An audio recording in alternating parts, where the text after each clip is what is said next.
The mist across Lake Lugano in Switzerland. The scene is the World Cycling Road Race Championships for elite riders. That's the old term for the big race, the Professional Road Race Championship of the world. It's October the 13th. I'm Phil Liggett, and October the 13th, I'm sure, unlucky for some, and certainly lucky for one rider today. There's the weather situation, 13 degrees. Well, that's somewhere in the region approaching 60 degrees Fahrenheit. The sun expected to shine most of the day. The organisers are lucky if it does, because at this time of the year, of course, here in Switzerland, there could be snow. The course, it's 16.8 kilometres a lap, 15 laps for all of the riders today, those that make it, and 2 climbs on it. Camano and Brenganzona is the finish of the Crespira climb, and remember, that was the famous climb that springboarded Fausto Coppi to his victory here way back in 1953. And there's the field, the professionals, a little bit jaded, I think, coming to a World Championship at this time of the year. This is the way now, bringing the World Cycling Championship out to the end of the season. That says it all, doesn't it? Alex Zülle having a nice yawn, his job perhaps done already, having given Switzerland a world title earlier this week in the time trial at the expense of the British rider Chris Boardman. Another world champion of years gone by in Colorado Springs, in fact, Gianni Bugno, showing a return to form, and the Italians always treat the world title race as a most important happening. They've said they want 3 men in every move. Well, I wonder if they can get such a number. Who would know? Spain without Miguel Indurain, but of course with the defending world champion Abraham Olano, and in fact Olano early in the week had decided not to ride the World Road Race Championship in defence of his crown, won last year in Colombia, but after a poor ride in the time trial, he's changed his mind. He's here, and as the time approaches 10 o'clock, we'll see if in fact he can put in a great defence of his title. Well, the gun is up. Nervous moments, because nowadays with elite cyclists there are some developing amateur riders of note in the field, as well as the established top riders on the big pro teams. Some seeking one good ride to secure a big contract, others hoping for that ride to keep their contract for next season. There's a lot of movement on the transfer market as the field sprints away to what is quite a difficult circuit today. We've already had some very good racing on it, including the women's road race, where Switzerland got the women's world champion, Barbara Hieb. And also we've had the under-23 World Championship, where the Italians wiped out everybody with the top 4 places, and Figueras was the winner there. There's the course, 15 laps, 252 kilometres. It's going to be a long day in the saddle for those with ambition. Magnificent crowd here, the Swiss pouring out to the roadside, many of them of course Italians, because they've just nipped over the border. The Italians in this Italian speaking part of Switzerland, I think are going to feel very much at home today, as the tempo has started quickly. 2 riders immediately going on the attack as we get another glimpse of the route. Remember the 2 climbs. The first climb is Camano, the top coming at 3 kilometres. The second climb is the Crespira, the top at 12 kilometres. And straight out on the attack, perhaps France using their least experienced rider here, Benoit Salmon, to launch an attack and try and draw the sting of a few. With him is Andrei Zinchenko, who turned pro back in 1994, and he's 24 years of age. There's the peloton, not surprisingly in these early laps, too worried about the expected fodder attack, shall I call them. But the pace is good, it's very nippy indeed. Early speed indications, it's already up to 40 kilometres an hour. That's 25 miles an hour. That's pretty fast. And what a great start for Olano, the number 1 defending world champion. There's a little smile on his face there. I don't know whether the crowd are actually saying something, but sure, they're lucky. Look at where they're taking the pictures here. I bet they never thought the defending world champion would stop on the doorstep so early on in the title. No big panic. Wheel change. Olano knows these early stages. A man of his ability shouldn't be in too much difficulty to rejoin the race. Not so for some of the smaller riders in their first World Championship, who may panic and chase back a little bit too quickly and not rejoin the peloton. Anyway, he's off and riding. His teammates, I note, are slipping out the back of the field to help him back. And the gap going up very quickly on these opening laps. 1 minute 46 seconds now for Salmon and Zinchenko. Here comes Olano. And in fact, I said his teammates were dropping out, but I don't see them now, unless he's ridden past them up the climb, but he's back in the peloton. It's been a developing year for Abraham Olano, but he still, he may look like Miguel Indurain, but he's not indicating he's going to be like him as a top bike rider yet. So the field all back together with the exception of a couple. Tony Rominger, the champion of Switzerland, in the Swiss national colours there on the front of the race, and the great Rominger, having lost his world hour record to an absolutely brilliant Chris Boardman.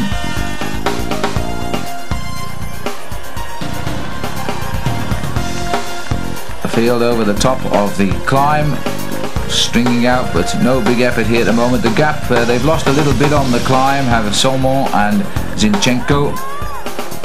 Salmon, he turned pro last year, in fact. He's only 22. He is on a French team determined to succeed here today, and as the young whippersnapper of the squad, he's been told to go out front and set the pace and just see what will happen. Zinchenko, 24, turned pro the year before in 1994. They've gone away right from the gun today. Gianni Bugno showing signs of a return to form. You never quite know where you are with Gianni. He's great, he's indifferent, and sometimes he is absolutely useless, and it does annoy his spectators and his fans. The press, of course, he's always falling out with them because of things they say about Gianni, but one thing is for certain, this man has an immense amount of talent. Alberto Eli comes up and gives him a hand too. They're trying to just keep the tempo here, which is a very fast one, just to limit the escape. Italians always ride to a strict plan, but very often for the Italians the World Championships does go wrong. Last World Champion they had was Gianni Bugno himself. He picked up the title way back now in 1992, at least it seems way back. Of course, defending his title he won in Stuttgart in 1991. And as we watch the riders here on the steeper of the two climbs, the Crespira, brings back memories. I wasn't there, by the way, in 1953 when Fausto Coppi, the great Italian Campionissimo, won the world title here in Lugano by 6 minutes and 22 seconds ahead of the Belgian duo Germain de Rijke, and at 7.5 minutes came the great Stan Ockers. But there was no doubt who the real champion was that day, Fausto Coppi. Well, the race has moved on now as we are approaching the climb here. We are on lap number 8, and for over 125 kilometres those two riders have been out in front, but it's been the steady tempo riding, largely by the Italians, to regain control of this World Championship. The Spanish, you can see them in second and third place here, are watching every move, but they're banking on Olano, I think, today.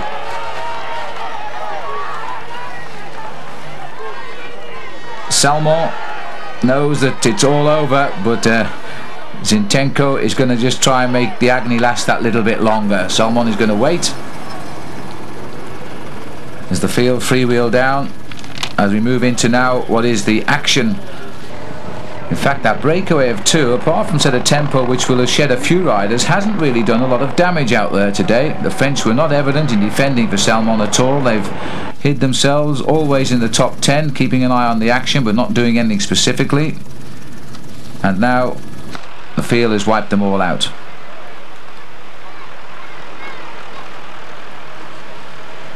And that looks like the arm of Motorola rider Axel Merckx that's gone up here. He's calling for Dad to see if he'll pop along and speak to his son, because the great Eddy Merckx, who is still as big an enthusiast as he ever was in cycling, is the director sportif or manager of the selection team for Belgium, although he's threatening to pack it all in at the end of this year. There he comes. What's up, son? The nice thing about Eddie is he's never pushed Axel Merckx into being a cyclist, but Axel himself wanted to be, and this year, of course, he's won his first race. There was no one happier than his father. In fact, when he did win that race, Paul Schuren and myself did ring up Eddie Merckx and congratulate him on Axel's victory, and Eddie was a little bit high on champagne, and yet he knew every move done by Axel Merckx, how he'd won it, where he'd attacked, how the wind was blowing. His enthusiasm is unbelievable. Now you see, in fact, on the front here now, we've got Tony Rominger, and he's really causing a little bit of pain. The race is coming together, and we are at the end of lap number 8. Rominger takes them through a long route, the little man that made himself quite famous in this year's Tour de France. In second place, Fernando Escartin of Spain. He was the rider who went through in third. And I think it was Marco Fincati, or Fincato of Italy, through there in fourth. And the Giro d'Italia winner, Pavel Tonkov, right up there too. He's riding, of course, in his national colours for Russia. Always difficult. This is the only time of the year when we get to commentate on riders wearing their national jerseys rather than their racing team strip. Although rules have relaxed over the years now, because as you can see, the professionals still carry their advertising, but in the old days you weren't allowed to say who your sponsor was. But now the pressure is getting on a little bit at the front of the race here. Fincato is setting it, as they're all packing on the climb again, as we're now moving on to the 9th lap, and over the top of the hill once more. And this is Fabian Jecker, season marred right out at the beginning of the season with a crash in March, now trying to salvage something from the event.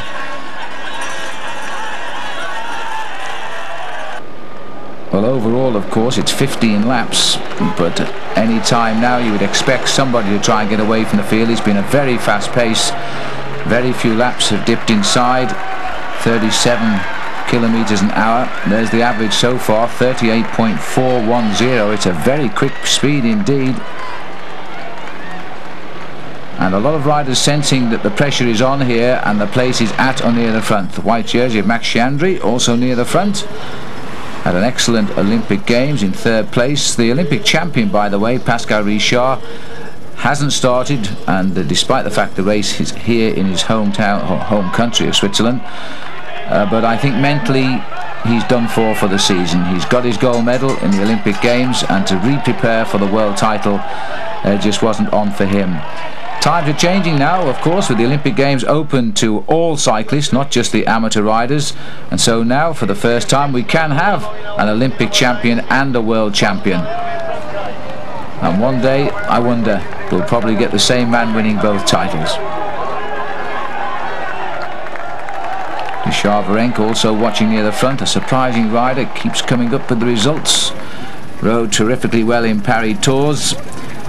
Wiped out after a long breakaway, almost in sight of the line. In fact, he was in sight of it because it's a long finishing straight in Tours, but he couldn't get there quick enough, and the brilliant timing of the peloton gave it back to the sprinters. Minali was the winner there, who's also had a very good season this year. Fabulous sprinter. Came to the fore in 1994 when he won a stage of the Tour de France in Portsmouth in England. Now, a little bit of aggravation starting here. It looks like Ramon González Arrieta, number 4 at the back. And it looks like the style of Pascal Hervé of France, rider who rode so well in this year's Tour du Pont. Also grabbed the pink jersey of leader of the Giro d'Italia, albeit for one day this year too. And being joined by an Italian who's just flown up, and it looked to me as though it was Guidi. So one or two riders trying to bridge the gap. 4 riders we've got down there. We'll wait for the confirmation of that 4th man. And in fact, it looks like it might be the whole peloton has come back altogether. I think it was Max Chiandri, in fact, who is the 4th man in our picture. But anyway, it's all back together again. Just going through there was Guidi, the Italian. And there is Hervé back in the bunch, looking over his shoulder to see if there's any chance of a little bit of help up here. The pace is very, very quick indeed.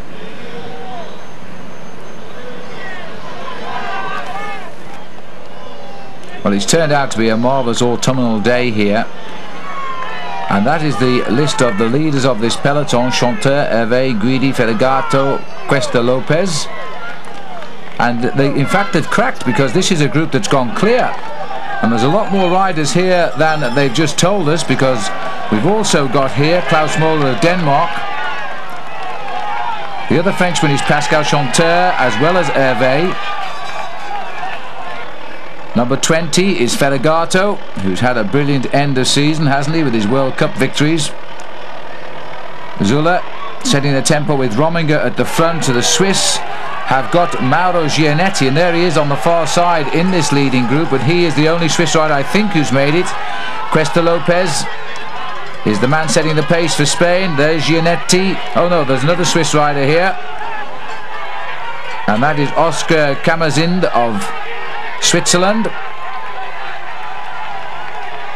Now this looks to be about a dozen riders to me. Pascal Hervé, strange climbing style, seems to put all his weight in a straight back right through the front of those pedals as he goes up the hill. Adjusting the glasses is Camazin, who seems to have been told by Gianetti perhaps to set the pace. There's Gianetti, and gritting his teeth. Just behind him there we've got the Spanish rider, and that is Cuesta Lopez. Well, you can probably hear the crowd as well as I can, but just look at them, they're really enjoying them. The Swiss fighting with the Italians.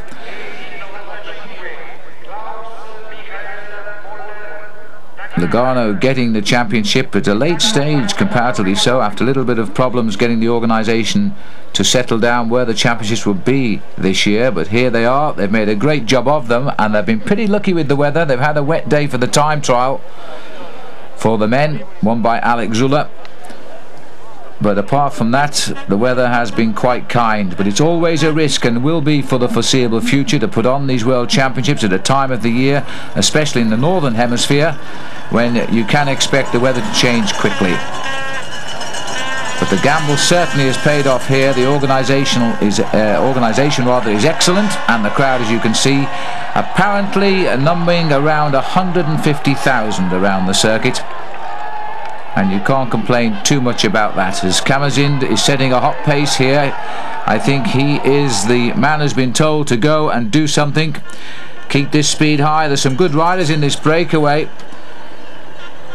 From France we've got Pascal Hervé and Pascal Chanteur. From Spain, Cuesta Lopez. The Italians have got Ferragato here, so they wish to put, and Putini by the way, but they wish to put 3 in every break. Hasn't quite worked yet, has it? Germany's Kai Hundertmark used to ride for Motorola. Gianetti is along for the ride with Camazin, and he's a danger because of course he is almost a local, Gianetti. Denmark have got Klaus Moller and Peter Menetz, and this is the pack. Laurent Dufaux in evidence too with Alex Zuller, but the time gap is building at the minute. Claudio Chiappucci having a little go as well. But the Italians will be a little bit handicapped now, because they have got a good rider in Ferragato up the road. Fabrizio Guidi, for me, is a man that just poised to win something big soon. He's knocking on the door.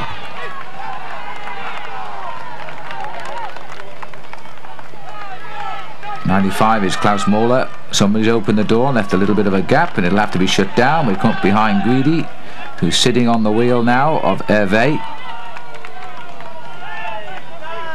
Klaus Moller, and it looks as though Camazin looking for the rear of the group now. He's been doing a lot of work.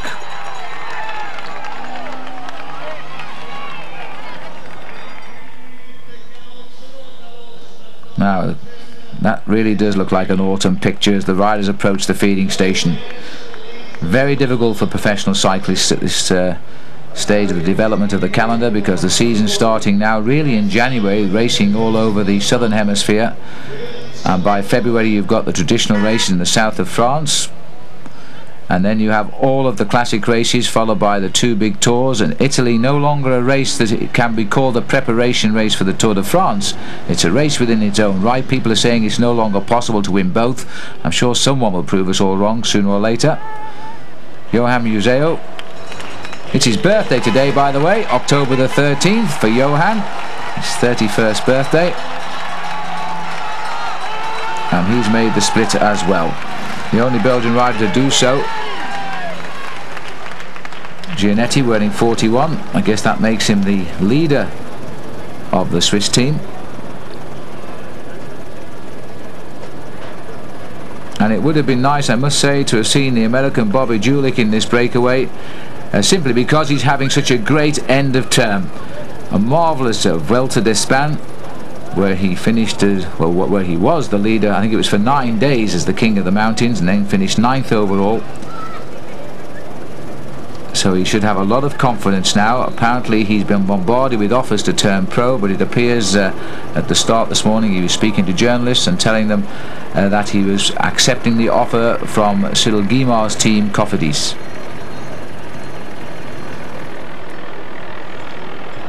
Clock counting down the time gap. 4 hours 20 now in the saddle. Coming up to the end of lap number 10. Leaving us just 5 laps to go at the feed. Oh, and there's a crash. That Zula's gone down. Alex Zula has slipped away and caught in the melee there. The French rider Laurent Brochard always seems to be in the wrong place at the wrong time. Brochard, you remember the crash up behind Jan Zurada in the Tour de France? He went over the top of him there as well. Well, Zula was the one rider left behind, and I think he's going to go out of the race, so the world champion time trialist is not going to get a chance at the double. The pressure is remaining on here. The Swiss, even though they have Zula down, continue to push the pace with Karmazin in the front, probably unaware of the crash at the feed. And this is a fine piece of riding here by Karmazin. Taps out the tempo, back out onto the climb, up to Camano again. Claudio Chiappucci starting to run down from being a top cyclist these days. I think age must be catching up at last with the devil, but he's still a very, very popular character indeed. And little Claudio heading up with Tony Rominger sitting behind him, the former world hour record holder now, who intends to attack it again. But to join these World Championships, the UCI, the Union Cycliste Internationale, has decided to limit those famous Superman handlebars which produced so many world records on the track in Manchester for the World Championships there. The first year, by the way, that the World Championships track and road have been separated. Manchester showing the track, and some unbelievable times recorded in the pursuits, both team, individual, for men and for women. But those handlebars have had their wings clipped, and that, you know, might mean that Tony Rominger will not be able to get back the record that he held for the hour. This breakaway is still clear. Hundertmark, Cuesta Lopez, Giannetti, Karmazin, Hervé, Klaus Mola, Johan Museo, Fabrizio Guidi. Little chat going on at the back there, and that is Felice Puttini. The other Swiss rider, I think earlier I said he was Italian, but of course Puttini, despite his Italian name, is Swiss. And so the Swiss have got 3 riders in this breakaway, and the Italians have in fact got only Ferragato. So they're hatching a little plan, I think. It really is quite remarkable. This has been the year of the Swiss in many, many ways, having totally eclipsed the Vuelta with the top 3 places. And now Alex Zula has produced the goods along with Barbara Heave to have 2 world champions from this series here.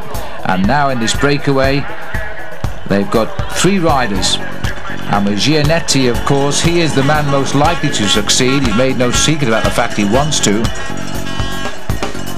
This great little rider who has a lot of courage on his hands. And I'm pretty sure that the other 2, Puttini and Giannetti, have told Karmazin to set the pace until his legs will take him no further. The lead at the end of the 10th circuit was 1 minute and 59 seconds when we saw Chiappucci there leading through the chase group.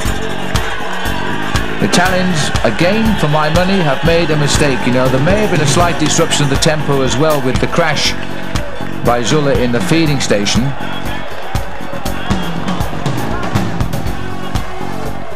But they might feel a little bit compromised now with Ferragato in this front group. The Italian, who turned pro back in 1991, but really we came to notice him this year, 1996, when he won the World Cup Leeds Classic, and then he went over and picked up the Grand Prix of Swiss and has become a real challenger in the World Cup race now to Johan Museeuw, with 2 World Cup counting events still to come. The Japan World Cup will close the 11 race series there, and then the other race is the Giro de Lombardia. Lange Jalabert deciding that the strength in the French might not be quite what it should be up in that breakaway with Chanteur and Hervé.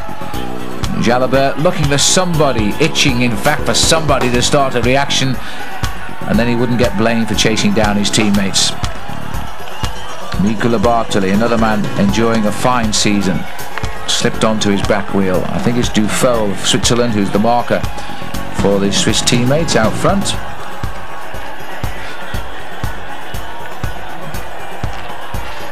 Three of them trying to bridge the gap, but I don't think they're going to get very far just yet. But there's 4 of them now, and it looks as though this is beginning to be quite a strong race group. Bartoli through in second place, second in the Grand Prix of Swiss, 5th in the Leeds Classic, and of course probably equally great was his 8th place in the Olympic Games, but they were all outwitted there by a very strong breakaway. Axel Merckx is the man who's latched onto the back of those 4 or 3. But Merckx handicapped by the fact that their best man, Johan Museeuw, is in the breakaway.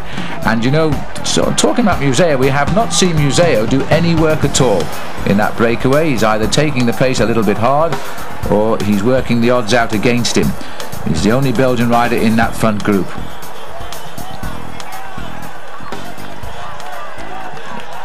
But the field, Bartoli has checked it out. Dufaux, Lange Jalabert, they've jumped onto the back. There goes Merckx, number 53. And the Spaniards, in fact, have brought the race basically together. A little bit of a struggle behind to close the gaps, but they're all coming together. Merckx still looking for a little bit of the action.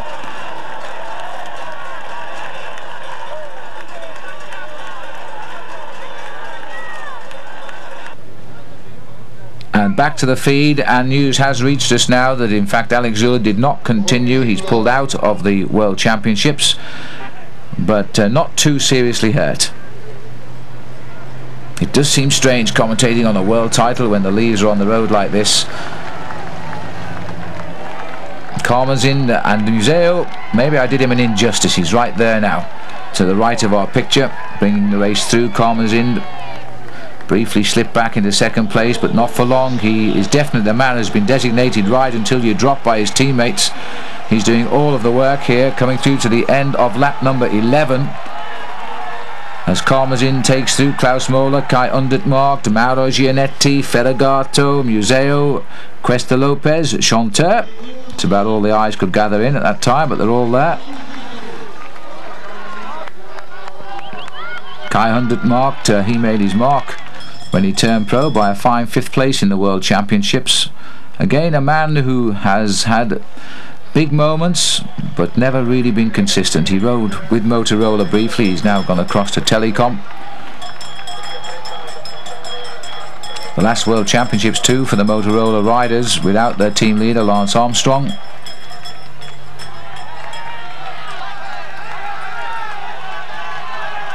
And the field coming through the feed at just on 2 minutes down, more or less.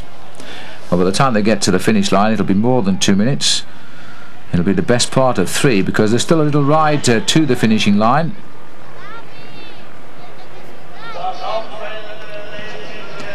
And Bobby Julich on the front gets what he wants, his musette for the rest of the ride. Good to see Bobby there, but he'll be very, very upset with himself, I'm sure of that, having missed his breakaway. Another man anxious to see what was in the bag was Max Chandry for the riding in the colours of the British Cycling Federation. There he is on the far right.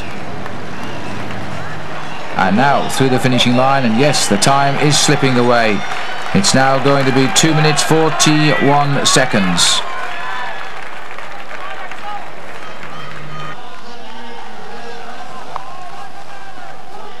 So Bobby Julich looking quite a different rider these last few weeks, and it's good to see him developing.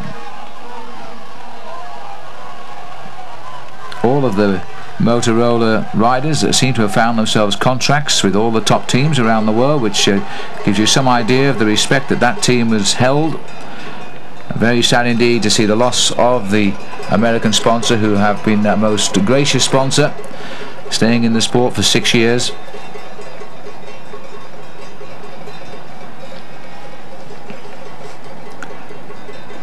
Well, the Swiss really have had their money's worth, supporting their own champions. And again, it's Karmazin. Well, if Mauro Gianetti or Puttini do manage to win this World Championship, with Puttini would be something of a surprise. With Gianetti, I suspect he should have been a marked man among many riders today because of his ability. But I think they'll owe a big debt of thanks to the fine riding here by Karmazin, because he's making it very hard for everybody to get across, although there are those who are trying. This looks like Luc Leblanc pushing that huge gear on the climb to try and bridge the gap, but the field are right after him. So they may have made a mistake, and there's still time to find that out with that breakaway, but they're letting no one else go, and this is often the case, of course. They chase down riders, but these little flourishes of activity surely are beginning to eat into the gap of that breakaway. But now they've picked up Leblanc. Quite clearly the French are feeling that their two riders up front are not the men for the job. We've seen Jalabert, we haven't seen Richard Virenque yet, but there's still time. Here's the breakaway. No prizes for guessing who's doing all of the work. In second place is Hundertmark, third is Gianetti, then comes Feregato. Gianetti, by the way, has always been a man for the World Championships, as well as the classic victories he got. He won Liège-Bastogne-Liège and the Amstel Gold Race last year, but he also took 4th place in the World Championship, as well as a fine 17th place overall in the Tour of Spain. Over the top of the Crespira, there's a nice little bit of work there for the road repairers, by the look of it, after this World Championship goes away. The main field struggling over the top as well, and it looks as though there's a little bit of a splinter group.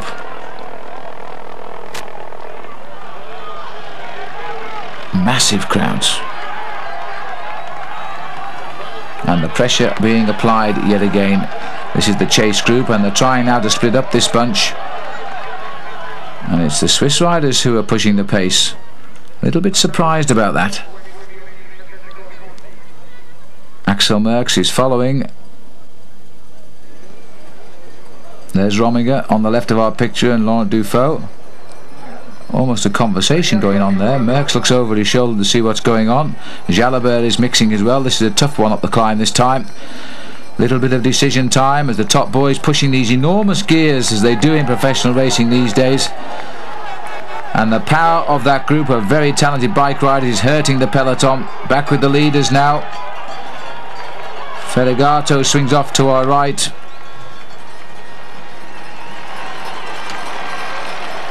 Over the top, Jalabert, and they've got themselves a little gap. Now, can they do something with it? They know the time is running out. They have got to get this race together.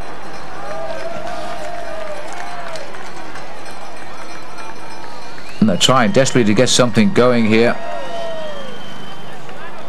Chasing the television camera, not the best of ideas, but at the moment it looks as though the camera having a little bit of a problem to get out of range of the riders. The Italians are worried, that's for sure now. The French are a little bit frustrated, and in fact it's a marvellous piece of blocking being done by Axel Merckx, because he's just going with the moves and trying to stop everybody else getting involved. That's Andrew Taffy who's on the front, pointing at Merckx. No good. And it's no good telling you about the guys behind either, because they're Swiss. And so they're very frustrated, the Italians. They've made a big mistake, as they often do in World Championships, despite the fact that there's a big bonus for the riders if they can get the world champion back home to Italy. And we've gone back up to the leading group, which still remaining very compact. Puttini and Giannetti sitting at the back and sharing a bottle together, while the other man setting the pace and continuing to do so. Pascal Chanteur just behind him. Ferragato in third slot.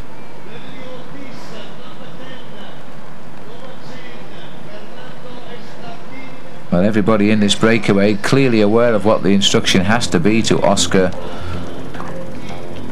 Camazin, and they're not prepared to help him while he keeps up such a high speed, because they know riding at this speed there's going to be very little improvement from the peloton behind.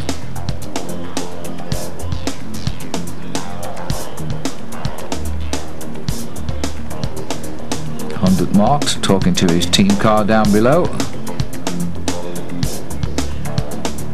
And Bjarne Riis of Denmark, who was didn't really make it a secret, he started to train with determination again in preparation for the World Championships. He's not in the breakaway. Two of his teammates are, but they're not doing anything to contribute to the pace. So there's still a lot of tactical cards to be played here at the moment. Since his great Tour de France victory, Bjarne Riis has become a major star in Denmark, where he went home to civic celebrations before transferring to the Olympic Games, where he rode. Had a lot of bad luck actually. He was puncturing in the Atlanta race. Claudio Chiappucci starting now to drive as hard as he can to try and shut down, try and do something, because they went through with that 2 minutes 41 seconds advantage at the end of the 11th lap, or 10th lap rather, and now Chiappucci wants all the help he can get. It's all going to be left to the Italian. I think they've worked it out that nobody's going to help them, because very often in the World Championship the teams tend to block out the Italians as well. They come here with no illusions at all, the Italians. They want the victory, and they've even said they wanted 3 men in the breakaway of every move, which they haven't really succeeded in doing yet today. We had that long breakaway by just 2 riders, Solomon and the Russian rider Zinchenko, and then the breakaway went. Rominger looking quite happy with the first, off on a lunch break at the moment.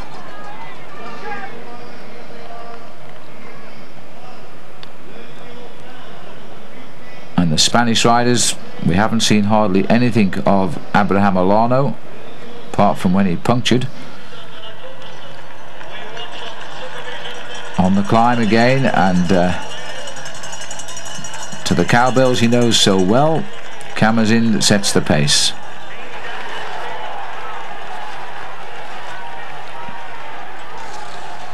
And the pace behind sharpening up yet again. The Italians are beginning to show signs of distress here, as they are trying now to chase down that breakaway. I'm not too sure what Ferragato will be thinking of all of this, because the man has proved himself this year that he is very much a potential winner up there in the group, unless he himself has sent an instruction back to say, I need some help. But certainly he's a winner in his own right now. Still Camazin.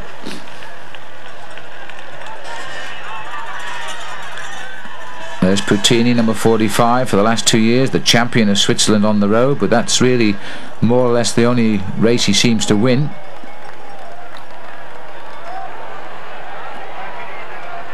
It's a title, in fact, that Giannetti has never managed to win, although he's been close. He was third, I think, on 2 occasions, Giannetti, but he's never managed to take home the award. But I think he'd probably trade his national Swiss jersey, if he ever had one, as a champion, for a rainbow jersey of world champion, and at the moment he's looking very good indeed. The clock has started up on the left of our screen there, you can see on the finishing line area. So the peloton will be able to glance up and see their deficit, although the breakaway won't know. There's Bunyo going through, Taffy, they're all still there. Laurent Brochard, number 29, not looking anything the worse for his brief visit to the road at the feeding station. Bakshandri also up near the front half of the peloton in that white jersey. Little banner on the left there, cheering Taffy. Another man who is at last beginning to show us the winning form we all know he's capable of. And it looks as though Max is gritting his teeth at the back of the group as it goes over the top. There's a split in the peloton, is there?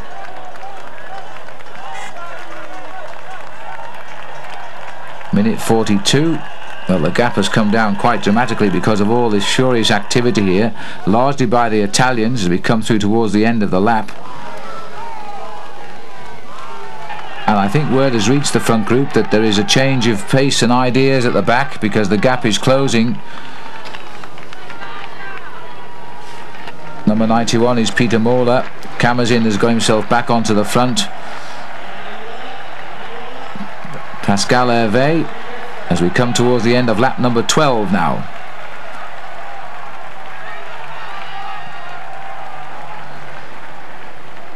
Still the same 12 men. Lap number 9 was the D-Day lap for many of them. We've still got Kamazin doing a lot of the work. Now the boys in blue. And the fact that all of the Italians have got to the front now, and Rominger still taking his lunch break but having to hang on to a flying train here of Italians who treated the crowd here a couple of days ago, yesterday rather, at the under-23 championship. 4 Italian riders taking 4 places in a magnificent team time trial in the under-23 race, which was over 10 laps of this circuit. There's the gap down to 1 minute and 28 seconds now.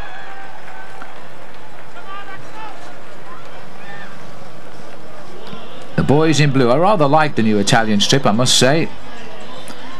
Very simple, not a complicated design, and very easy to pick out. So from a commentator's viewpoint, first class. Back with the leaders, Ferragati, the lone Italian. We've never seen Ferragato do any work in this breakaway, but they haven't had a lot of chance with the work that Kamazin's been doing. Hervé, undermarked, Ferragato, Johan Museeuw, winner of the World Cup last year, right up as leader this year. But it'll be a nervous last couple of races, although by the way Museeuw has said he's not going to ride the last 2 races, and if Ferragato scores then he will take the World Cup. He's also said, rather surprisingly, Johan Museeuw, that he's looking to retire.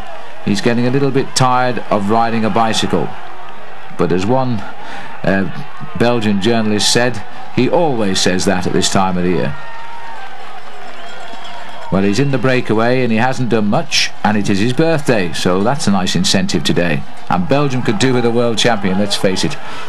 Eddy Merckx was the greatest, there's no question of that, but what happened after Merckx retired was the sport lost a lot of its publicity and excitement, and wasn't a great sport for a few years. But the Belgians beginning to show signs, especially with Museeuw and Axel Merckx, of reliving the old halcyon days.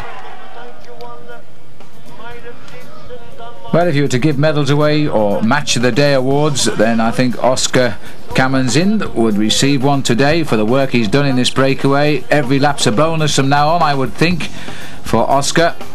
He has done so much work. Look at his face now. Ferragato's on his shoulder. On his wheel is Pascal Hervé. At the back here is Klaus Mola, who would dearly have liked to see Bjarne Riis come up at any minute and take some of the pressure off possibly. Pascal Chanteur. When the shoulders go down like that, it looks to me as though Pascal might be feeling the pace a little bit now. And this hill, it is an actual brute of a climb, is getting longer every time they go up it. A very good circuit indeed this, and I think generally liked by the riders.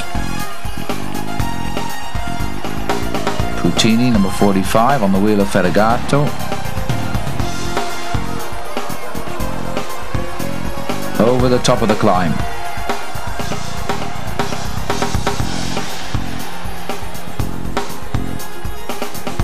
Riders now on their 13th lap of 15. The last gap we had was approximately 1.5 minutes, so they've lost a little bit this breakaway. At this stage of the race, though, I suspect it's not a time to panic. It's a time to consolidate the breakaway.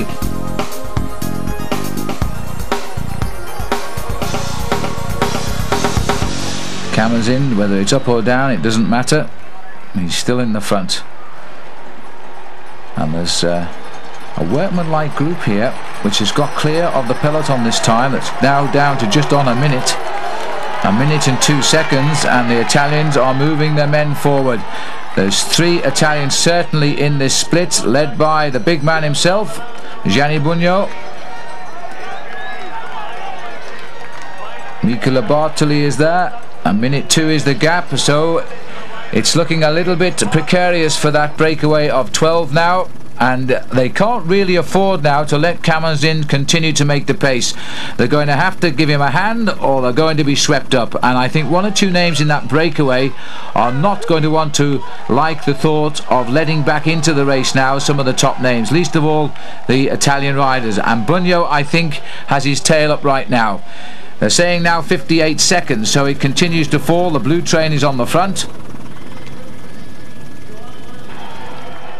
Gianni Bugno, Claudio Chiappucci, these are the riders now who've got themselves into the front group. A little word in the ear of Gianni.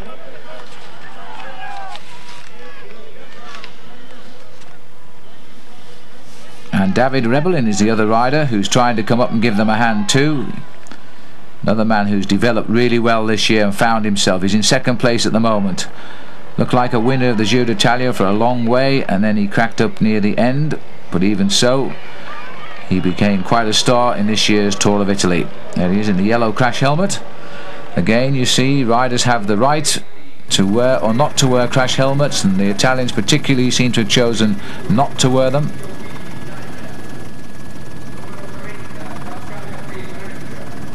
But they've got themselves a team time trial now. They've shut out the rest of the competitors in the chase group in the World Championships. This could fall the way of the French too. Certainly have Richard Virenque, I think Luc Leblanc, and certainly Laurent Jalabert up in this group.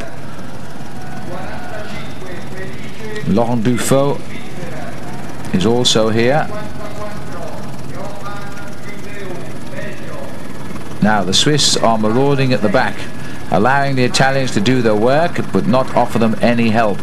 It's a tactic which we often see in professional racing, whereas the riders trying to slow down the break never mix in with the attacking move, and we often see amateur riders trying to get in 2nd wheel or 3rd wheel and causing a lot of nervous reaction from riders who start shouting and screaming at one another. Professionals tend to let the chasers get on with the work, and they sit out and watch, and if they do pick up the breakaway, usually try a counter-attack.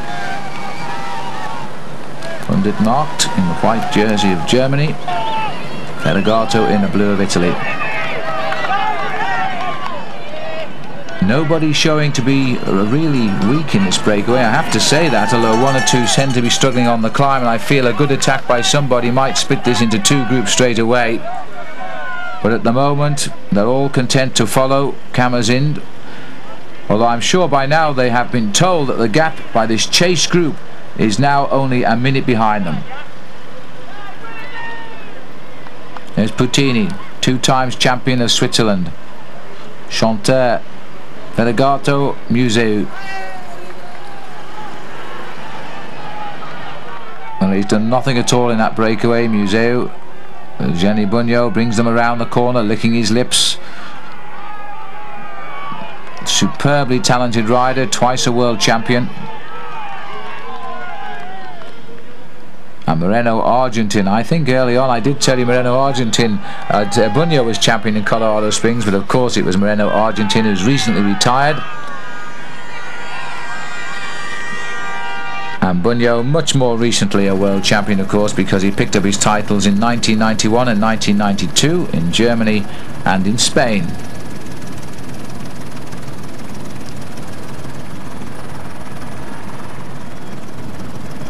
Now then, let me explain the tactics to you, he's saying.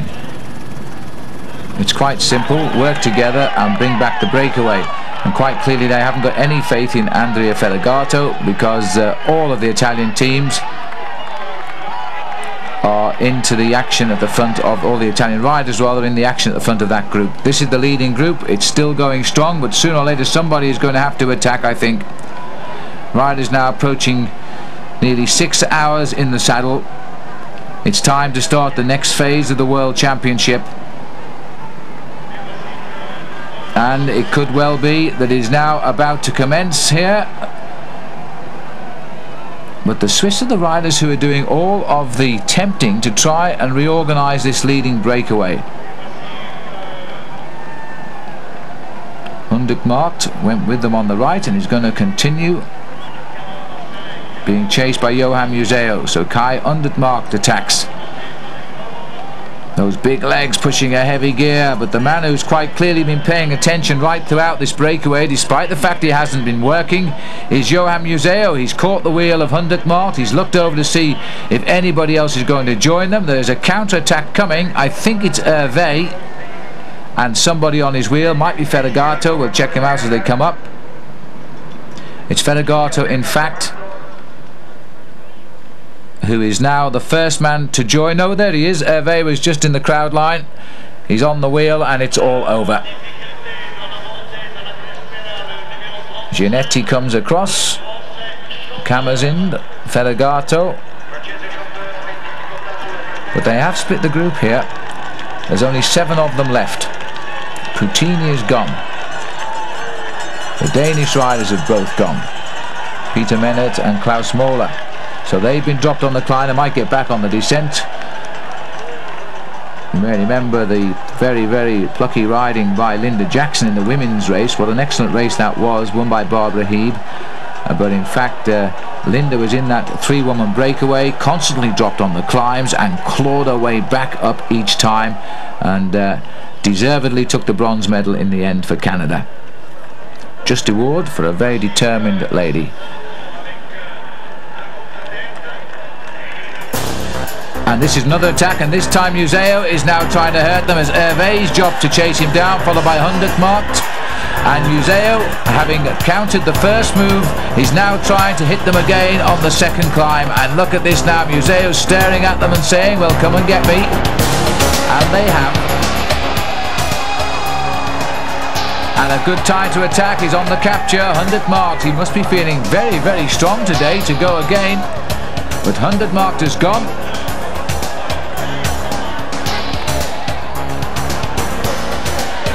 Now these riders have eliminated not half of the break, but not far off. I think it's 5 men who have gone, and this counter-attacking is going to prevent them getting back on. Hundekmarkt keeps going, looks pretty cool. Pascal catches up with him, stage winner in the Giro this year as well as the Tour du Pont, and leader briefly.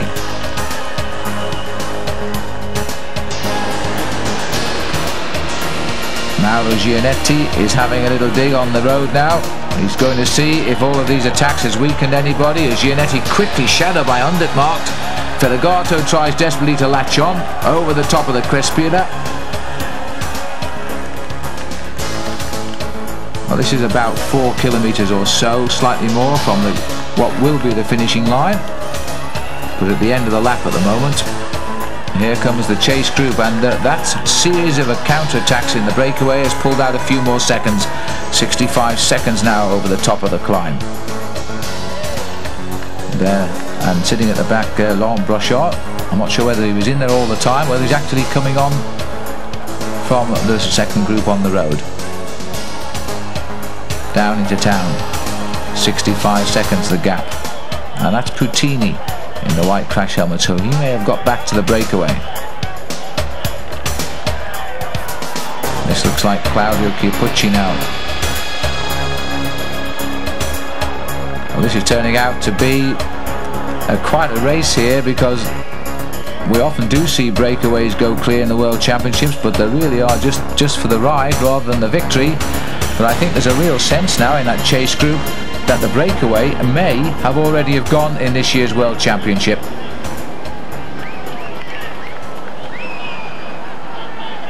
But it's turning out to be quite a tough chase back. Ferragato. Fabrizio Guidi, I think it is, sitting at the back.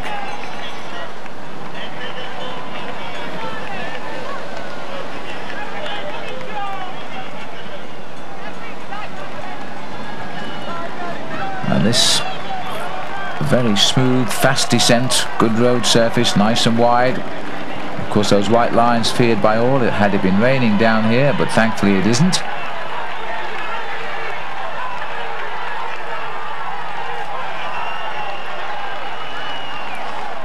Still Guidi at the back, and Ferragato, his teammate, further up the line. The Italians are now feeling a little bit frustrated. This is a typical move by Claudio, who goes too quickly for anybody to keep up with him, and then he looks over his shoulder and says, "Where have you all gone?" And now he's going to have to wait for them to come and join him, because there's no way he's going to cross the gap on his own. And as we speak, it is Guidi who's setting the pace. Puttini, so there's been a little regrouping here. Museu in the third slot. World Cup winner last year. The 2 previous years to that he finished second in the World Cup. He's currently the leader in the World Cup, which isn't bad for a man who keeps complaining about the World Cup, because he doesn't have a sponsor. There is no prizes apparently, and one can understand his complaints. This is the breakaway still the same names that have been out there for an awful long time. Thinned a little bit, missing now the 2 Danish riders and the very heroic Camazin. They've gone. 3, 6, 7 Italians. There were 12 starters for Italy, 7 are chasing and 2 are in the breakaway. So we can get some idea now as Farizin starts the pacemaking. Gianni Farizin. Behind him is Rebellin. And there we saw, just picked up there, one of the Danish riders from the breakaway, so they'll begin to take encouragement from that, as they're starting to wipe out the riders who were dropped from the leading group. Still around about the 1 minute the difference, back into the feed again, as we now head on towards the end of lap number 13. Dropped also is Inigo Cuesta Lopez from Spain. We haven't seen him for a little while, which really means now we have 7 riders in the lead in the World Championship as they come towards the end of the 13th lap. That means they've done 218 kilometers, about 136 miles under the legs, or under the wheels and in the legs today. Another 40 kilometer, nearly 41 kilometers an hour this lap as they go through, led by Fabrizio Guidi, Hervé, Undertmark, Gianetti, Puttini, Museu and Ferragato. They are the only riders left now in this group. There's no more the pacemaker. He's gone and done his stuff, because his 2 teammates with the better reputation are still in that lead group. Clearly the Italians are not happy with Guidi and Ferragato being in the breakaway. Well, with 13 laps to go, gone rather, and 2 laps remaining, surely they must be giving their 2 riders a chance now. Well, certainly Guidi here is not interested in the fact that his team is chasing him down as he continues.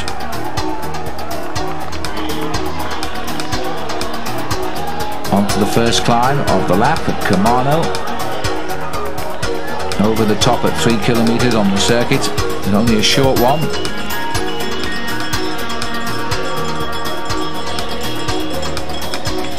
Just one more time up here.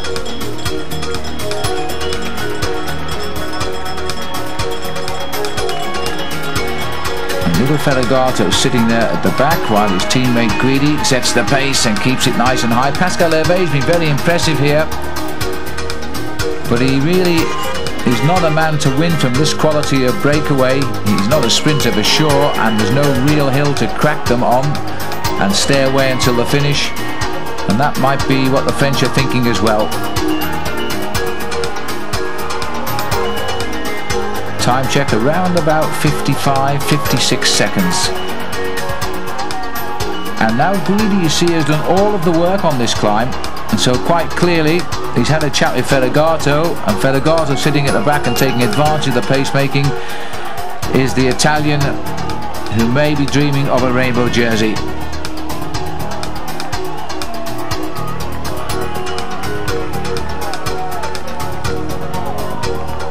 This is hurt Guidi, but he's kept the pace up, and good for him. Pascal Hervé on his wheel. Kai Undertmarks has looked very strong, and he countered and then caused a number of moves on the previous lap. Looked very, very strong indeed. He's having a good day, that's for sure. And you could say that the Telecom team are having a good year, couldn't you? First and second in the Tour de France with Bjarne Riis and Jan Ullrich. And still Guidi continues to set the pace. Just one more time up this mountain, and that's what it must feel like right now. Pascal Hervé just keeping his concentration. Undertmarked, not really a climber, but can certainly produce some good rides on a circuit designed for the strong man, I think, rather than a pure climber, certainly. The crowd have been cheering now on this climb for just over 5 hours and 40 minutes. Camera switching back. Still Bugno. Still setting the pace. It's strange, isn't it, to see an Italian doing his best to keep the breakaway in the lead, and another Italian doing his best to bring them back into the pack. And there's the switch as we go back up now to Guidi. And I think Guidi has finally decided he's going to have to slow down, and Pascal Hervé is itching to get up onto his shoulder, but not too willing to get into the lead. I think he's going to find himself in there, like it or not, very shortly, because Guidi is beginning to slow.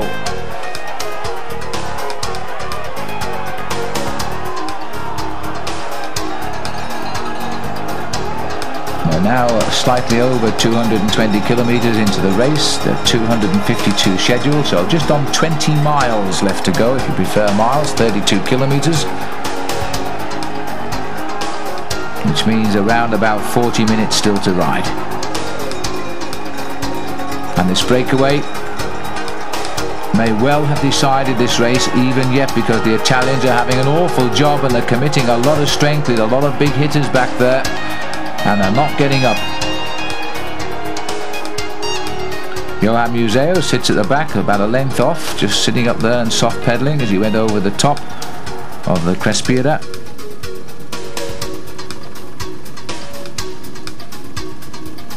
There's the hairpin bend. Climbing on the right, not quite so difficult on the left. But the gap, you can see the relationship now. It's hard to believe that was in fact a 58-second gap. So it may well have come down a little bit. But there's an attack here gone on the break, and this is Johan Museeuw who's gone. Now Museeuw is making his move on the penultimate lap. It's a long way to go for the man we usually consider as a strong sprinter at the end of a tough race, but Museeuw has sat at the back for the whole of this breakaway, and now he's giving it some real stick here. He must have sensed that that main field, or the chase group rather, is closing in rapidly. It's time to have a new selection. And so the World Cup holder and the World Cup leader, Johan Museeuw of Belgium, has launched an attack. Now, has he split the field, or will they get across? Here comes the counter move. Mauro Gianetti sits at the back. Kai Untermark, number 76. Pascal Hervé, and I think a little bit of cracking there by the rider Fabrizio Guidi. Big chainring, little sprockets, and this is a power now, a power climb by Johan Museeuw, but he's looked over his shoulder. He's seen he has shaken out a couple of riders, but the others look as though they're going to reach him. And the first one's going to be Mauro Gianetti, who's now dug in very deep. Undertmark's got his wheel, and Feregato is the rider who's tacked on the back. So all of the work done on the climb by Guidi for Feregato, and he's still on the back, and they're coming across, but Guidi looks as though he's gone. Museeuw now waiting to see just how many have answered the call. In fact, it looks as though only one, because this is Gianetti who's been allowed to get clear over the top of the climb. Gianetti powerhouses across. Gianetti comes across. Johan Museeuw takes his wheel with ease. Now normally Johan would look over and check to see if anybody else is coming, but I think it was a little bit of a shock to him that he's gone through and he's going to work with Mauro Gianetti. Well, that's in fact was an unlucky change of camera there, because this is Andrea Feregato, not Mauro Gianetti, and the two Italians in a little bit all at sea now. Well, this has not been a race for the Italians, has it? The two Italians in the breakaway tried to make the move. They've been shaken out by First of all, Johan Museeuw, and almost overshooting there, Mauro Gianetti. 32 years of age. He's got all the experience you can imagine. 10 seasons as a pro. In fact, he's racing his 11th year this year as a professional. Mauro Gianetti, not one of the big winners in the world. He's probably won around about 10 races in those 10 years, the 10 full seasons he's ridden. But he certainly has produced some good rides. So Mauro Gianetti, 4th in Flèche Wallonne, 3rd in Liège-Bastogne-Liège. He won Liège-Bastogne-Liège last year. And now riding himself back into the form which he hopes will carry him through to the end of term Japan World Cup, where he said he is riding that.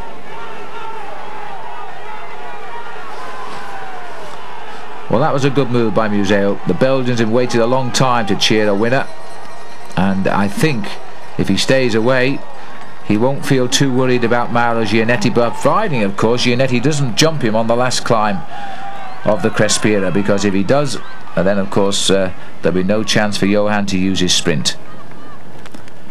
But he made a complete, well, I would like to say idiot of himself actually in the recent Paris Tours race, because he led out so early. He had no chance of getting any World Cup points. He faded, of course, in the big rush for the line, completely made a mistake and got nothing. And that on a day when he could have stitched up the World Cup, he completely threw it away and handed it back to Bartoli and Ferragato, still within a chance of winning the World Cup and taking it away from Museeuw. Museeuw having already said he's no wish to ride in Lombardy or in Japan. Mind you, he didn't really want to ride in the World Championships. He announced his retirement. But there he is, he's riding, and he's now in with a real chance on his birthday, let's remember, when he's 31 years of age, of winning the world title.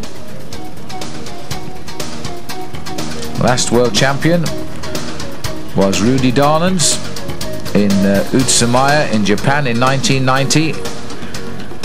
And I had the pleasure of being the first person to him with a television camera, and I said, "Congratulations, Rudi, you're the world champion," to which his response was to burst out crying, and I don't blame him. I think we were all crying in the end. He got so emotional.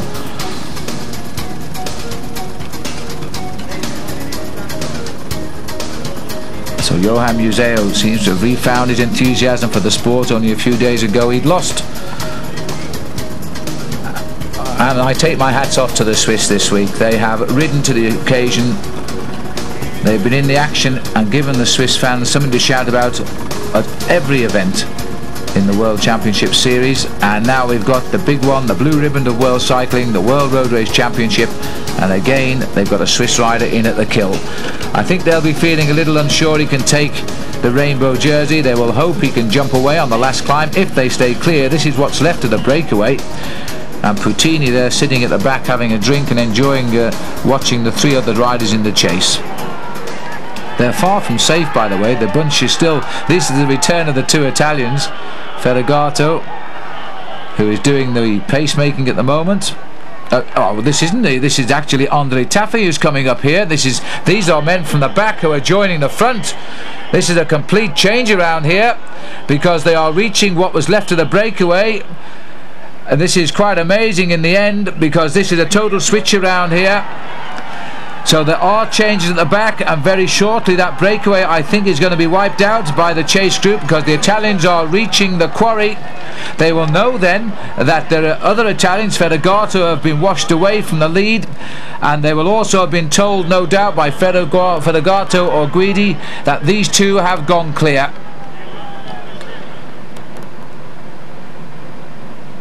So Mauro Gianetti, a local man and also of course a native of Switzerland, is going to get a lot of applause here now all the way around, while Johan Museeuw, the winner of Paris-Roubaix this year, a controversial end indeed, yes, because there were 3 riders on the same team. We can't call it a sprint finish because they decided the order across the line, and it went like this. It went a win for Johan Museeuw, Gianluca Bortolami, who later crashed in the summer and broke his elbow in the Giro d'Italia, and in 3rd place Andrea Taffy, who has since come good and got his first big classic win. That was the order in Paris-Roubaix way back in April, and many Americans who joined us at World Cycling Productions on a cycling holiday were there to witness it, and we had a great time.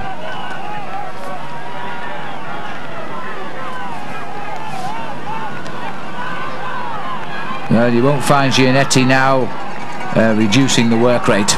This is a man, a silver medal would be a good one. That was a brief glimpse, I think, of Fabio Guidi, who's just sailed backwards. This is the breakaway now being driven on as the Italians have changed their colours at the front. Andrea Tafi is up there now.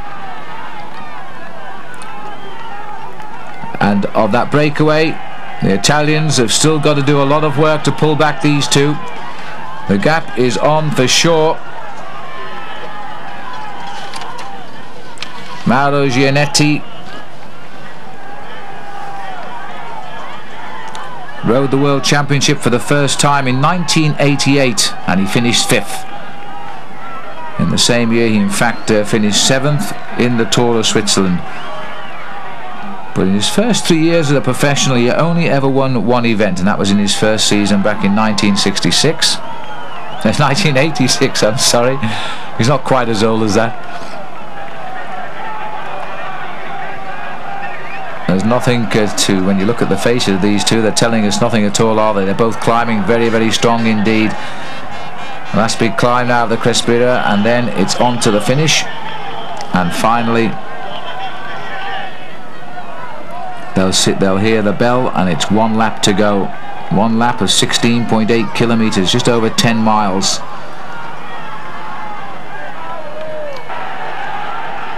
Tafi goes through unmarked. It looks like it's goodbye to Pascal Hervé. He's got nothing here.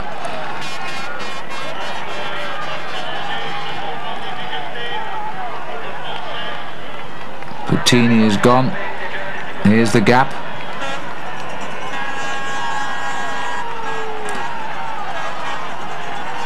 Kai Undermarkt, who finished 4th in the World Championships of Stuttgart, but now looks as though he's not going to be able to control affairs here.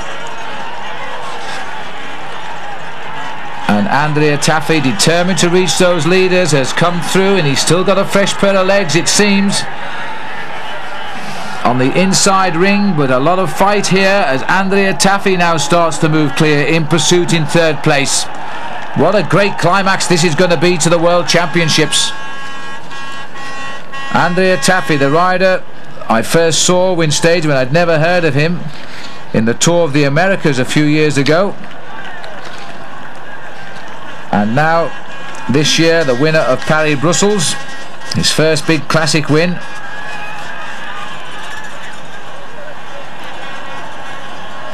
He started out as a pro back in 1989 when he won a stage of the Tour of Luxembourg.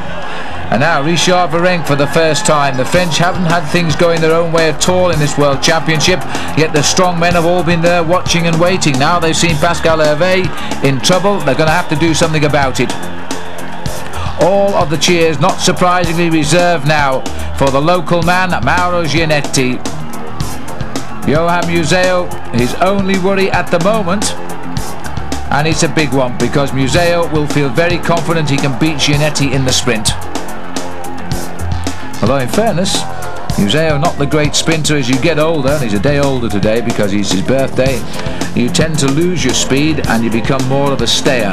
The stamina takes over and you're a better long distance cyclist. It happened to Sean Kelly as well, when he wasn't the great sprinter over the last few years of his career, but he often won races by breaking away.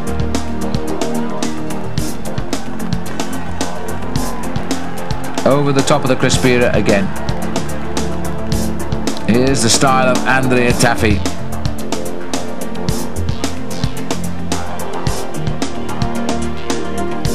Another 30-year-old in the race. A man who was given the 3rd place he didn't want in Paris-Roubaix now comes up, and look at the gap. He is flying over the top here. 22 seconds down, and Tafi could be the surprise world champion if he gets across. He's obviously strong. Kai Undermarkt again enjoying a world championship of quality. He goes over in 4th place. Remember, it's one more climb in the Crespera yet. And in fact, a Frenchman here, is it Pascal Hervé? It looks like it might be. Hervé and Puttini. But that breakaway has been blown across the hillsides here at Lugano and is now taking on. This is Ferrigard, who is slipping away, and he's lost almost a minute. Michele Bartoli here in front of Laurent Jalabert.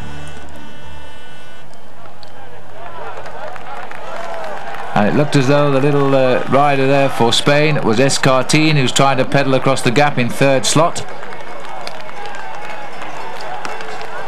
Bartoli and Jalabert looking pretty cool. Richard Virenque is also there. Bugno. Bobby Julich has got into this very, very hot selective group. So good ride by Bobby Julich, the leader of the USA team in the event today. The other riders in with the orders to make sure Julich could be in at the kill, and he might well be yet, because that group is closing down. Penultimate descent back down into Lugano. Museo sets the pace. A little bit less confidence on the descents, Mauro Gianetti, than the Belgian rider. That's the situation. Taffy is coming. 100 mark has been passed by Taffy.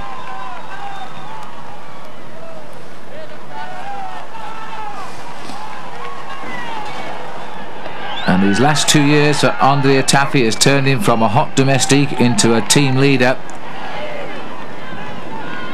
Here he is. Must be feeling now there's a medal awaiting him next time around. And will it be gold if he can just get across this gap? He's giving it a lot of heavy speed down here. He's not riding the corners too well, I must say. And he must know these roads pretty good now, having done it 14 times so far today. So there's Gianetti, flying proudly the white cross of the Swiss flag as the top pros ride for their countries, and quite often it causes split loyalties, because any other day they might even ride on the same team, but on this one day they ride for the country and they're not expected to help out teammates of their trade team. This is the finishing straight that, if they stay away, Museo will see. A difficult straight to judge. It's not completely straight, there's another kink in it, but it's a kilometre to go. It's a sprinter's finish, but it calls for absolutely inch perfect judgment, otherwise you'll run out of steam before the line. So it's best not to mention Paris Tours to Museo right now, because he blew that one in a big way. And this is the chase by Taffy. He's now in the same straight. He'll begin to see the little gaggle of cars around the two leaders.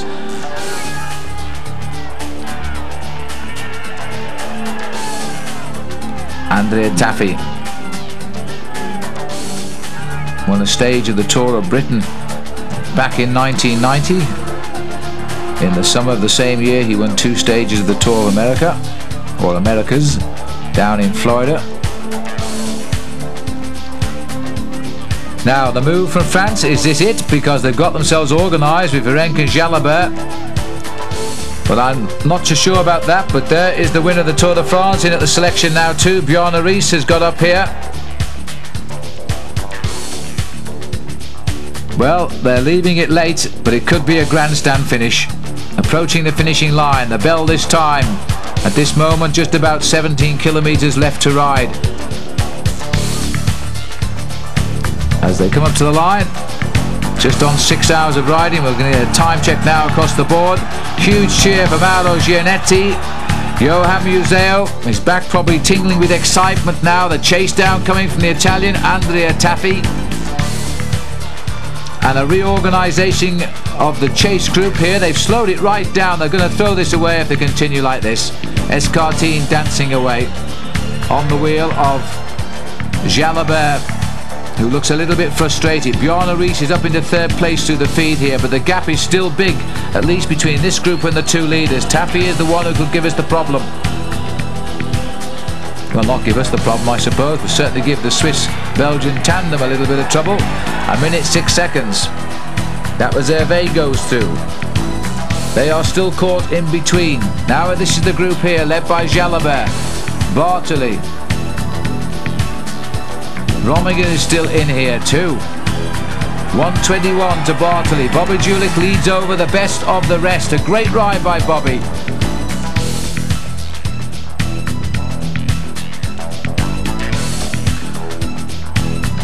So Julich riding with superb confidence after that superb ride he put up in the Tour of Spain. 22 seconds to Taffy, and Gianetti looks over his shoulder. They must know. Museo also looks over his shoulder just to make sure, because it's no good asking the rider alongside you. He'll probably tell you lies anyway. They're on the climb of Camarno. Here comes Taffy. The Italians have twigged on. There's still a chance. Excuse me, sir, the barriers. I gotcha. And that man should play for Britain in the Rugby Championship. And so Taffy, will he reach him? What a great finish for Andrea Taffy if he could. Richard Virenque setting the pace. Barty, little man behind him.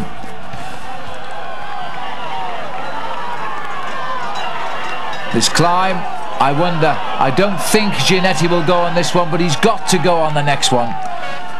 On the Crespera if he wants to beat Museo. Otherwise it'll go back advantage Museo. Museo knows that he's not going to offer any help at all here to Gianetti, because he knows if he gets in front of him, Gianetti will probably jump in from behind. So this has been a fine ride by Museo, whichever way it goes, you know, because here he's ridden a crafty ride in the breakaway. He used no energy at all. He found himself in the move. A lot of young cyclists could take a lesson from Johan Museo today.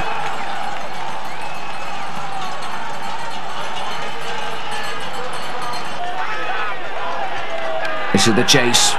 Now he looks straight ahead. He might even see them now, you know. On around about 20 seconds. 24 is confirmed. So in fact he's being pegged here by a fine piece of riding by Mauro Gianetti, who's climbing very, very well today. This is still another attack here coming from Virenque. Axel Merckx has got his wheel. And Merckx has done a great job for Museo. He's blocked whenever he could every attack, while showing for me the strength that might well put him into a medal slot should the breakaways be caught. Bugno is there as well. Over the top of Camarno. Sitting right back on the saddle, Mauro Gianetti goes round the roundabout, where the graffiti artists have had a field day. Further down the slope, Gianni Bugno, Richard Virenque, Axel Merckx are going clear. Bugno has also ridden well today. Even so, a little bit frustrated by the way it's worked out for the Italians.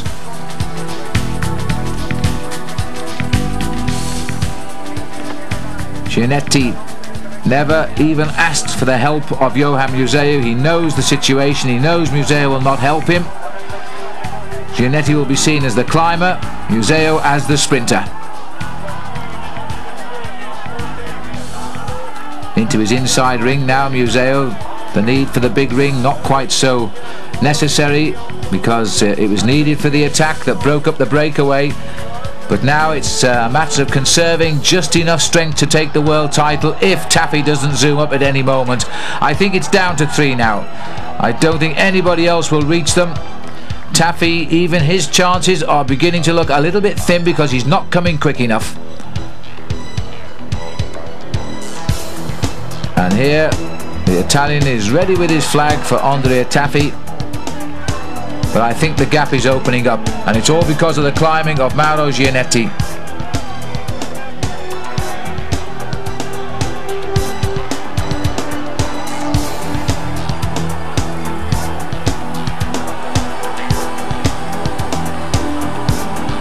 And what a great crowd this has been, cheering the riders every inch of the way. The organisation will feel they've put on a good show this week, and they certainly have done just that. They've been blessed with very good weather on the whole.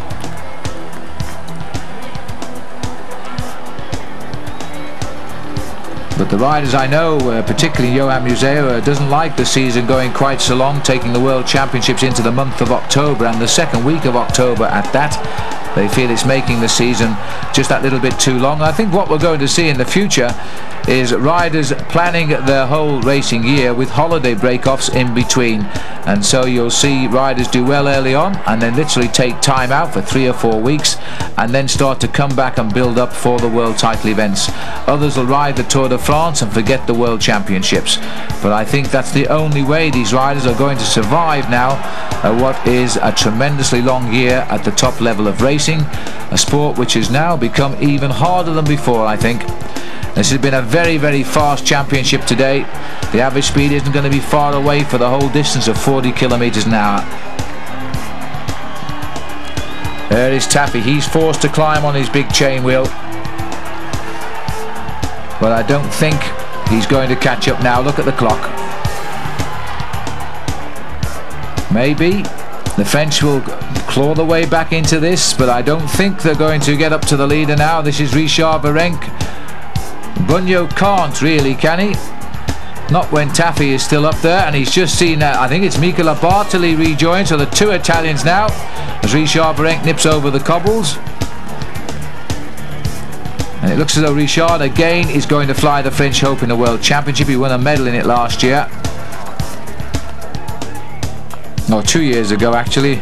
The time flies. He won it in Italy when he got the bronze medal behind Claudio Chiappucci and Luc Leblanc, who became the world champion. Then he had a rather sad year because his sponsors pulled out of the sport. However, that's another story. This is the story of this year's World Championship now, with Mauro Gianetti.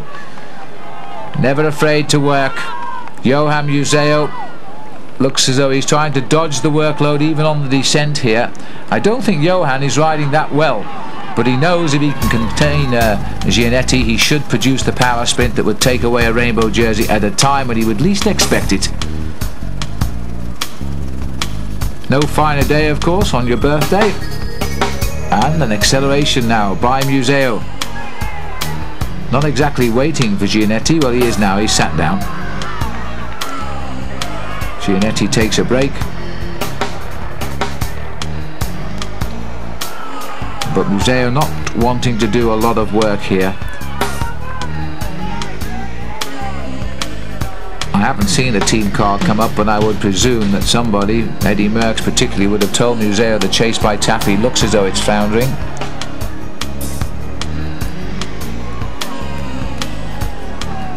Heading down.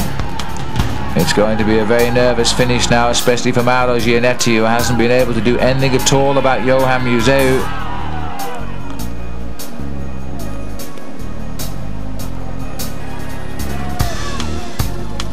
Have no signs and no further news on the whereabouts of Andrea Taffy, so that's an indication that he has held or lost ground.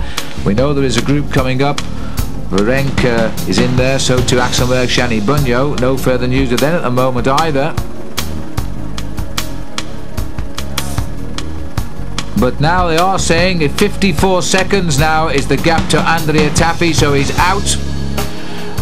He may well get the bronze medal, but he's out of the race for gold, and the championship of the world now lies between these two, and Johan Museeuw, I think, can afford just that slight chance of dreaming. He checks over his shoulder. 55 seconds to Taffy, a minute 12 to the chasers after that. Gianni Bugno, Axel Merckx, Richard Virenque in that chase group still. Michele Bartoli was the rider we saw latch on. And there's a little bit of a time check coming from the neutral service Mavic. Well, both riders understand French, so they'll both know the gap. And immediately inspires Museeuw to do a little bit of the pacemaking.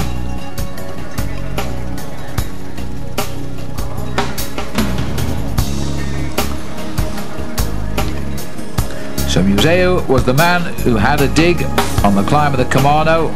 Gianetti was the man who was inspired enough to bring him back on his own in the end. It had seemed at first there was going to be a group, and it wasn't. Gianetti was the only one to reach him.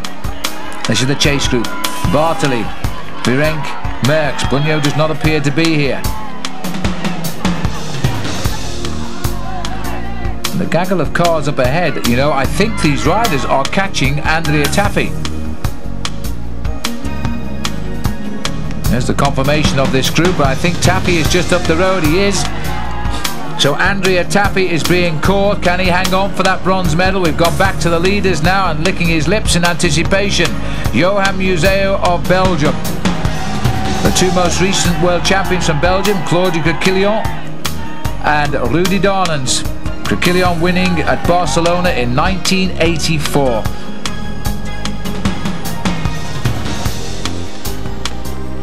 Gianetti, if only, is what he will be thinking. He can be the world champion.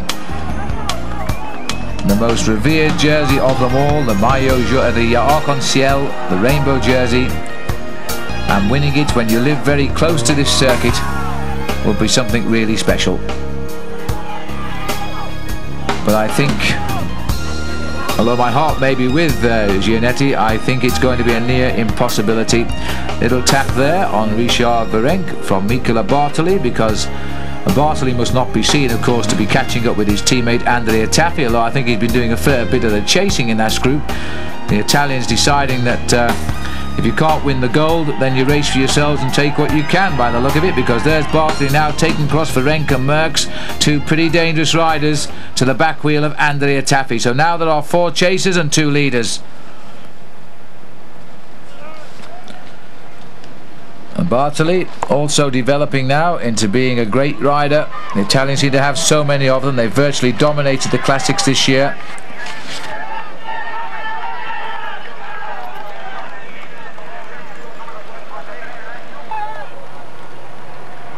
And so in the lead, Mauro Gianetti, and here's Eddy Merckx again now. He must be feeling he could be managing the world champion, and he'll be talking to Museo in Flemish, and I doubt whether Gianetti will understand.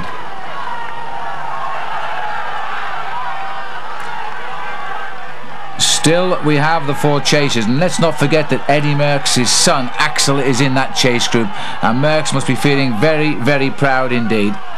Merckx himself a world champion, one of the youngest ever as both amateur and professional.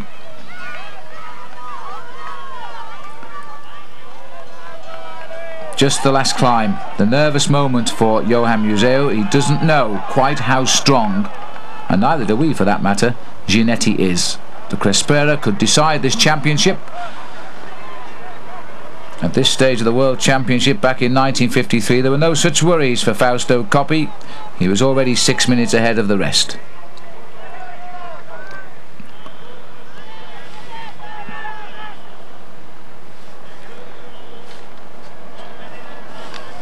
And just about 50 riders spread around the course here in Lugano remaining in this World Championship today. That's all.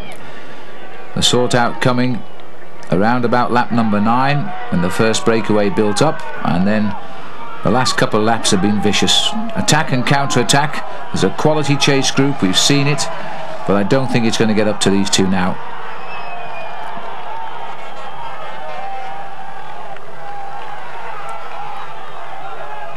Merckx knows that he's got the charge here of a man likely to take the World Championship. His son, here he is, number 53, is in the chase group. Nobody expects Axel to be as great as his dad. That would be impossible to imagine. I don't think anybody in the world will be as great as his dad was ever again. But they do want to see him succeed. It's been a big responsibility to carry the name of Merckx on the programmes of races around the world. This year he's had a win, and he's starting to show the quality of a real bike rider.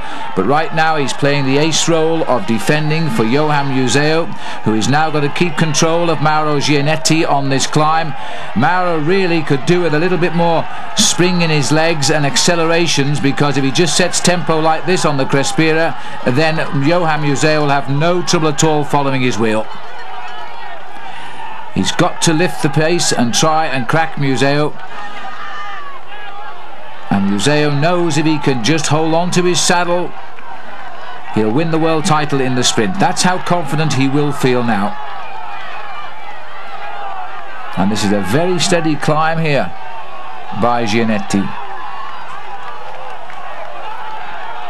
53 seconds to Merckx and co. That's enough. They won't be catching these two now. Once we're over the top of the Crespera, then we're just looking at 4.5 kilometres to the finish. Gianetti took a little look at Johan Museo. I don't think his face will have given much away, but he sat back in the saddle. I think at that point he may well have resigned this race to be going down to the sprint. And if he hasn't, he's certainly conveying that impression to Johan Museo at the moment.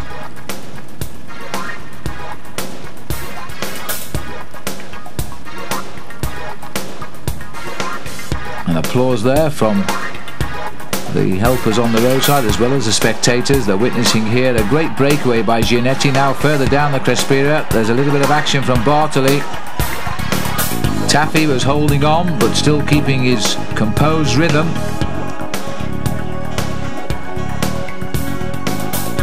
There'll be no more effort from Johan Museeuw. He's got his man where he wants him, and he's going to keep him there. He knows he's got the buffer of the best part of a minute.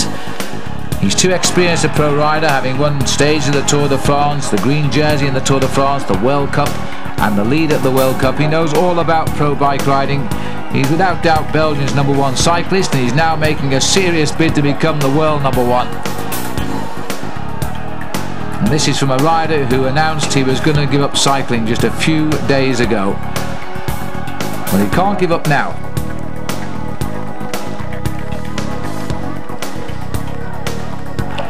Up towards the summit of the Crespera, the longest and toughest climb of the circuit.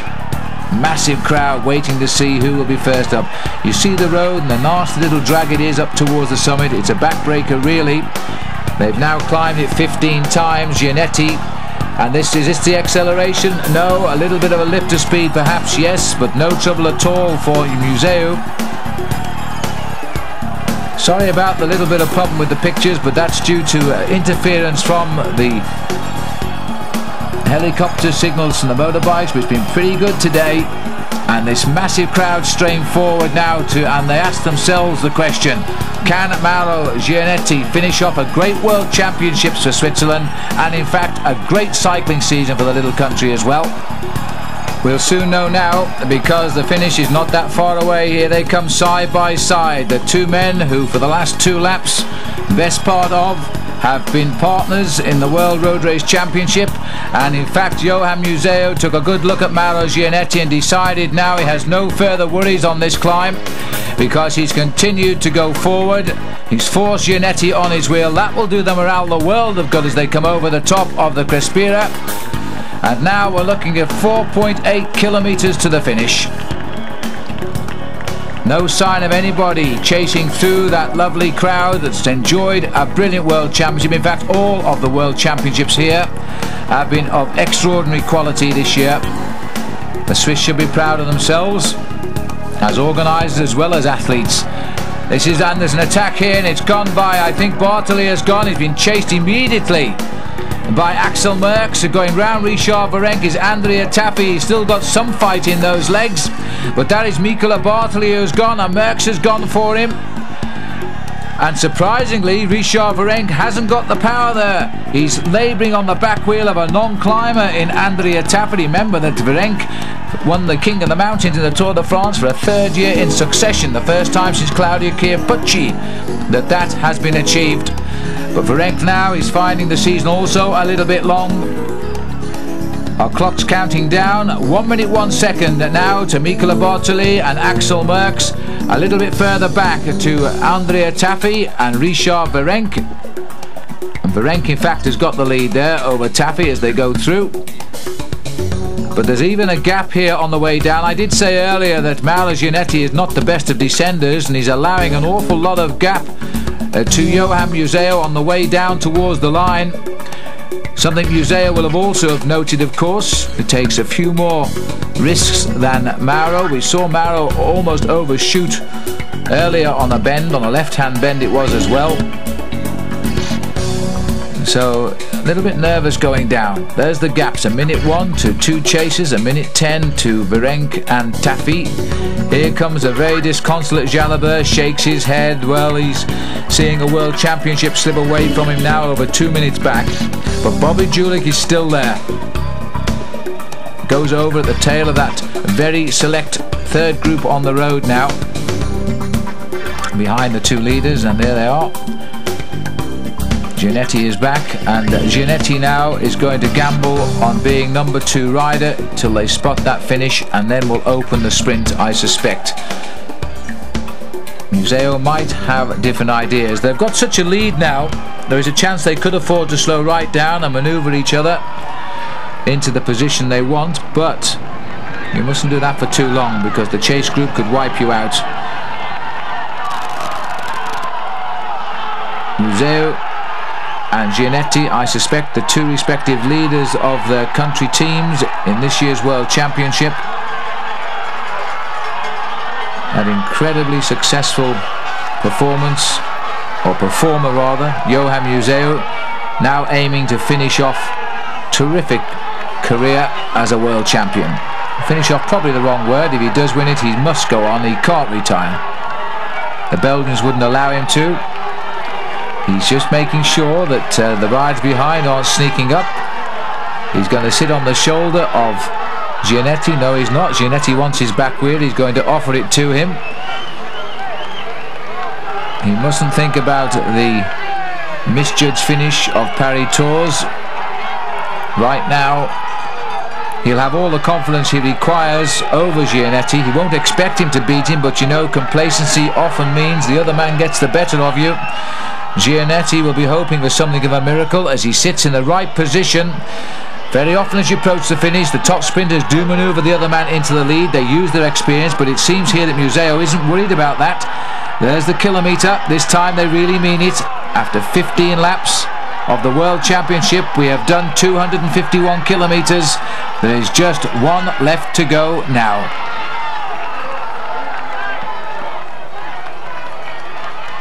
The clock has gone through 6 hours and 22 minutes they've been in the saddle, so we're going to beat 6 hours and 24 minutes to the line, I'll guarantee it. Gianetti's done everything possible. He is such a plucky rider. He's now sitting on the wheel of Museeuw, but nobody sneaks up from behind, and here they come. They're approaching the kilometre. Merckx on the wheel of Bartoli. There might even be a medal here for Axel Merckx, as Bartoli's done all of the pacemaking. There's the gap. It is that close. It is less than half a minute, I think. But even so, it's not going to work out now.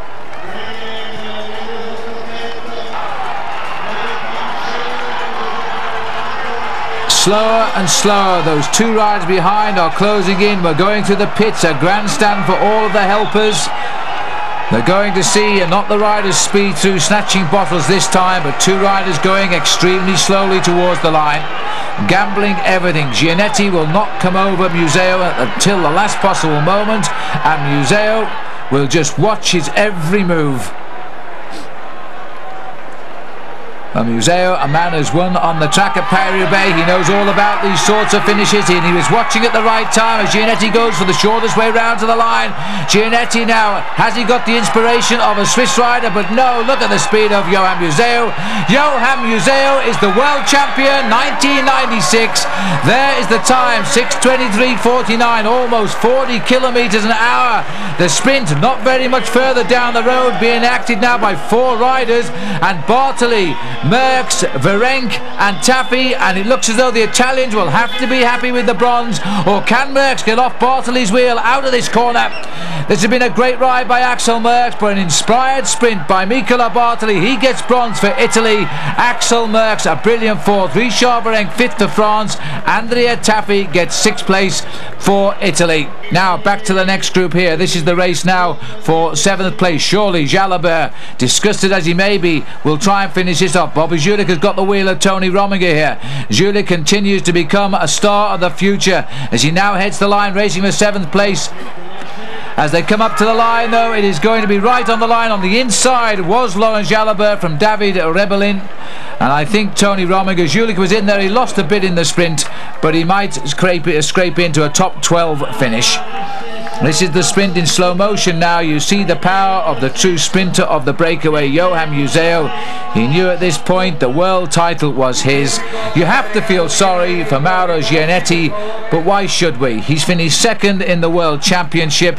He comes from Switzerland. He comes, in fact, from a town not very far away from here in Lugano, and the silver medal shouldn't be that disappointing to him. But the gold has gone to Belgium for only the third time since Claude Coquillon won way back in 1984.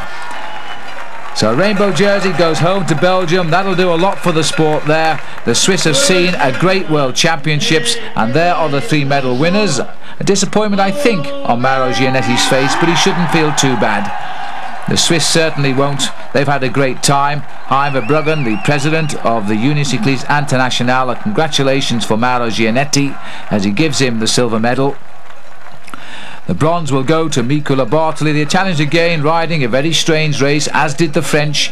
It all worked out so well for the Belgian winner on his birthday, Johan Museeuw. There is Mikola Bartoli. It looks a little bit disappointed, but why should he? Third in Paris-Brussels, second in the Grand Prix of Swiss this year, eighth in the Olympic Games, and of course the winner of the great classic, the Tour of Flanders, which in fact saw the demise there of Johan Museeuw. What a strange sport this is. I hope you've enjoyed it. I'm Phil Liggett saying from Switzerland and the World Cycling Championships, goodbye for now, with a reminder of a great man winning the World Championship for Belgium, Johan Museeuw, and a day also when the great Eddy Merckx saw his son Axel Merckx take fourth place. Lugano has told us many tales, even better I think than when they were last here in 1953. Goodbye.